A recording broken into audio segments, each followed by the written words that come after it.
के, गले से लगा के, झूम के झुमा के, गले से लगा के, करना है खुशियों को वेलकम वेलकम वेलकम। नया साल सबको मुबारक हो, मुबारक हो, मुबारक हो। नया साल सबको मुबारक हो, मुबारक हो, मुबारक हो। तेरे जैसा यार मिला है, साथ साथ हम गाएंगे, न्यू ईयर की पार्टी साथ में मनाएंगे। बात मान ले तू, ना दिल्ली ना मुंबई ना गोवा ना चेन्नई, हम पटना में धमाल मचाएंगे मचाएंगे।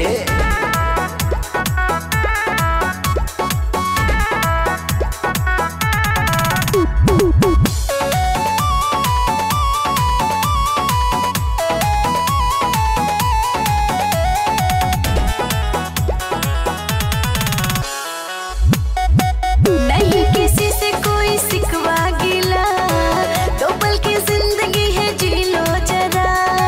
फूलों के जैसे खिलखिलाते रहो, सबके दिलों को लुभाते रहो।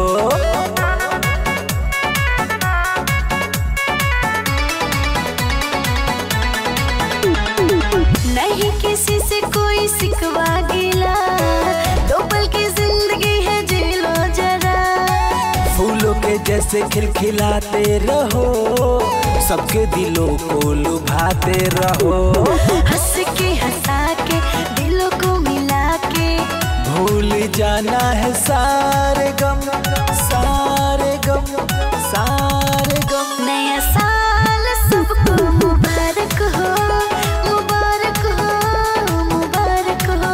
नया साल सबको मुबारक हो, मुबारक हो, मुबारक हो।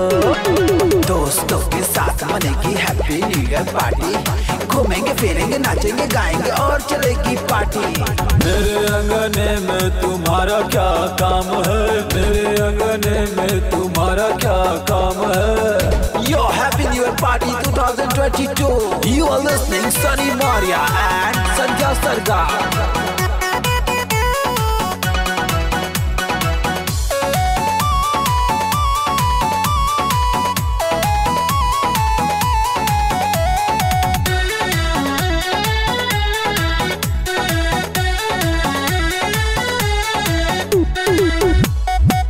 आज की रात है जोश में हम, आएंगे ना अब होश में हम। तारों से देखो सजा आसमां है, लग रहा खूबसूरत जहां है।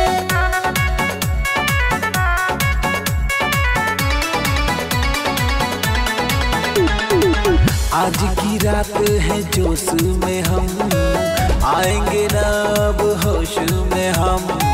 तारों से देखो सजा आसमां है, लग रहा खूबसूरत जहां है। खुशियों की बात है, दोस्तों का साथ है, कोई नहीं है किसी से कम, किसी से कम, किसी से कम। नया साल सबको मुबारक हो, मुबारक हो, मुबारक हो।